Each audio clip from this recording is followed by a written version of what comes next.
Bir bebonimiz kelyapti, Namanganlik. Buni qarang. Endi onasini ismi nima? Muhammad Zubayr.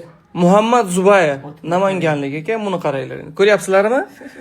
Endi bemor tug'ilganda bu, Xudo xohlasa yaxshi bo'ladi. Endi buni otasiga padaringga ming la'nat. Ayolni talog'ini beribsan, bola nosog'lom tug'ilgani uchun. It emgan banda ekansan.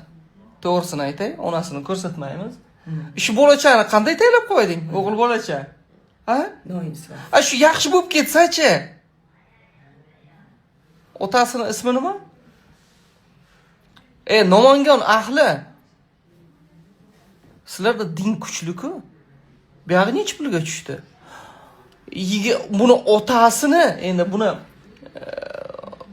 qaynota o'g'liga talog'ini ber, bizlarga sog'lom nosog'lom bola kerak emas debdi. Tupurdim sizlarga, borku to'g'risini aytsam. Erkak bo'lmay o'l. Erkak bo'lmay o'l. Erkak bo'lmay. O'zingni San ishton kiyib o'g'il buni bolami? otasiga murojaat. O'g'il bolami? Zuriyodi-ku. Zuriyodi-ku. Ana ona talog'ini bertirtirgan ona bo'lsa do'zaxda yonsin. Kelishdikmi? Qo'limizdan kelgancha bu bolaga yordam beramiz. Rangni qarang, sarg'ayib ketgan. Sarg'ayib ketgan.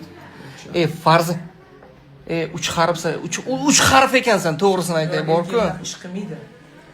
Hech bir Namangan ahli, sizlar dinga ham kuchli-kuchlar. Nech pul bo'ldi bu yog'i?